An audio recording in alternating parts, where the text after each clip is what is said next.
अमीर बहू गरीब सास की कहा। मोहन अपनी मौत सावित्री के साथ एक गांव में रहता था।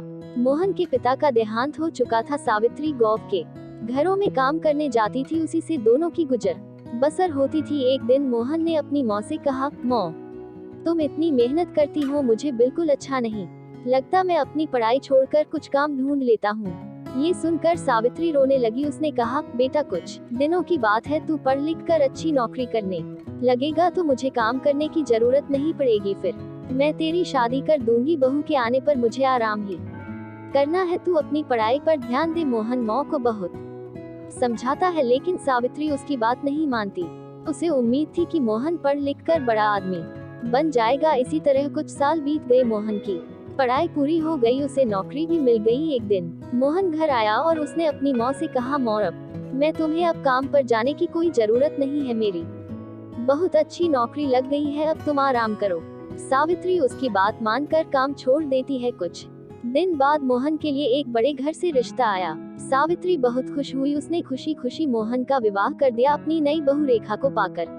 सावित्री बहुत खुश हुई, वह अपनी बहू को कोई काम नहीं करने देती, सारा काम स्वयं करती। रेखा सारा दिन बैठी रहती। एक दिन मोहन ने अपनी मौं से कहा, मौं, तुम रेखा से भी कुछ काम करवाया करो, इस उम्र में तुम काम करती हो और रेखा बैठी रहती है। ये सुनकर रेखा ने कहा, मैंने तो मां जी से कई बार कहा है काम करने के लिए, लेकिन ये सब अपने आप करना चाहती है। मोहन के कहने पर रेखा अगले दिन से सावित्री के साथ घर के काम करने लगी। कुछ दिन बाद सावित्री की तबीयत खराब रहने लगी, अब सारा काम रेखा को करना पड़ता था। कुछ दिन बाद रेखा का स्वभाव बदलने लगा, वह अब सावित्री से बात नहीं करती थी। एक दिन सावित्री ने पूछा, बहू क्या बात है, तू मेरे से बात नहीं करती? तब रेखा ने कहा, आपको पता है मैं कितने बड़े घर से आई हूँ, डिग्री और कितनी पढ़ी लिखी हूँ, तुम लोगों ने मुझे नौकरानी बना दिया। ये सुनकर सावित्री ने कहा, बहू कुछ दिन की बात है, मैं ठीक हो जाऊंगी, उसके बाद मैं सारा काम कर लूंगी, लेकिन अभी तो मैं बिस्तर से उठ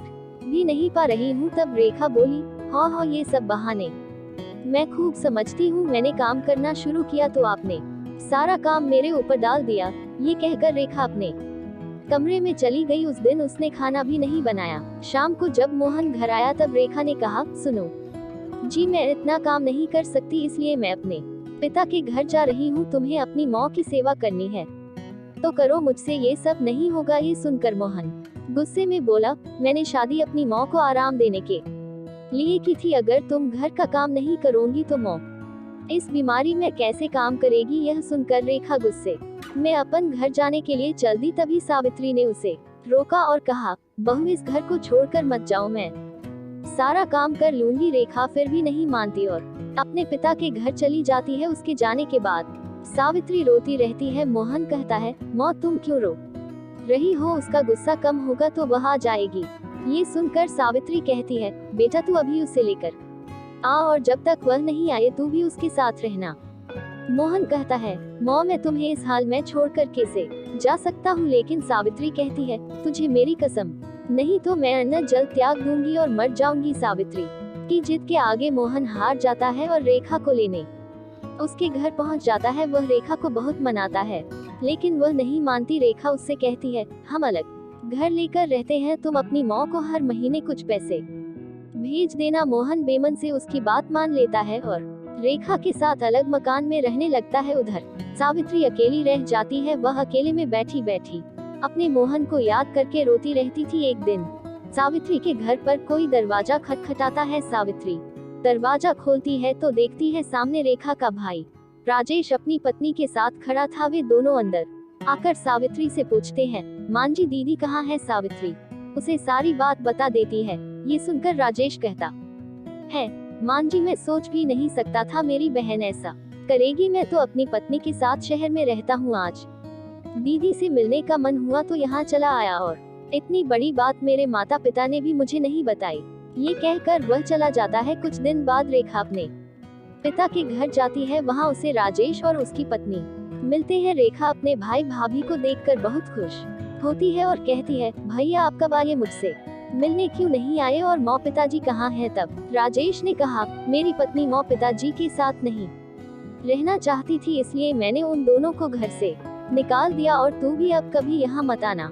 ये सुनकर रेखा के होश उड़ जाते हैं, वह रोने लगती है और कहती है, भैया आप मुझे इतना प्यार करते थे, अब कैसी बातें कर रहे हो, और इस उम्र में माँ पिताजी कहाँ जाएंगे, आप उनके साथ ऐसा कैसे कर सकते हैं। तब राजेश कहा है, जब तूने अपनी सास के साथ ऐसा कर सकती है तो मैं क्यों नहीं कर सकता, मैं भी तो तेरा भाई हूँ। ये सुनकर रेखा को अपने किए पर बहुत पछतावा होता है। वह भागकर अपने घर पहुँच जाती है और मोहन के पैरों में गिर जाती है। मोहन के पूछने पर वह सारी बात उसे बता देती है और कहती है, मुझे माफ कर दो और मांझी के पास ले चलो, मैं उनसे माफी मांग लूंगी। मेरे किए की सजा मेरे माता पिता को भी भुगतनी पड़ रही है, जाने वे किस हाल में होंगे। मोहन रेखा को लेकर अपने घर पहुंच जाता है। घर में घुसते ही रेखा सावित्री के पैरों में गिर जाती है और अपने किए व्यवहार के लिए माफी मांगती है। तभी दूसरे कमरे से राजेश अपनी पत्नी और माता पिता के साथ बाहर आता है। उन्हें देखकर रेखा रोने लगती है। तब राजेश